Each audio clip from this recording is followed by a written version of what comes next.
June মাস কেমন যাবে মূলাং 3 ব্যক্তিদের জন্য?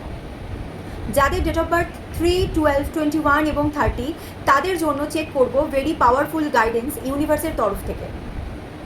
চলো চেক করে নেওয়া যাক মূলাং 3 ব্যক্তিদের জন্য কি পাওয়ারফুল গাইডেন্স আসছে এবং জুন মাসের জন্য কি মেসেজেস ইউনিভার্স তোমাদেরকে দিচ্ছে। রিডিংয়ের পজিটিভ এনার্জিটাকে ক্লেম করার জন্য অবশ্যই নিজের ডেট অফ বার্থ এবং ক্লেম থ্যাংক ইউ ইউনিভার্স লিখবে, যাতে তোমরা এই রিডিংয়ের পজিটিভ এনার্জিকে অ্যাক্টিভেট করতে পারো।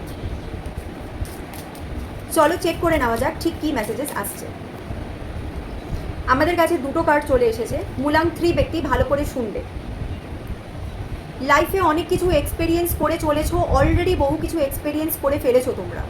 এই এক্সপেরিয়েন্সটাকে লেসন হিসেবে গ্রহণ করো এবং আগামী দিনের জন্য মাথায় যা প্ল্যান আছে সব কিছু বাস্তব রূপ দাও। এটা কিন্তু তোমাদের হার্ডওয়ার্ক করার টাইম, এটা কিন্তু তোমাদেরকে এগিয়ে যাওয়ার টাইম। পুরনো যা লেসন আছে সেখান থেকে লেসন লার্ন করো এবং লাইফে এগিয়ে যাও উদ্যমতার সাথে এবং পজিটিভ এনার্জির সাথে। যত পজিটিভলি লাইফে এগিয়ে যেতে পারবে তত কিন্তু লাইফ তোমাদের আগামী জীবনে সুন্দর হবে বা আগামী দিনটা ততটাই বেশি স্মুথ চলবে। সকলের জন্য বেস্ট উইশেস। জুন মাসটা খুব ভালো যাক মূলাং 3 ব্যক্তির জন্য এবং সকলেই ভালো থাকবে। Thank you universe.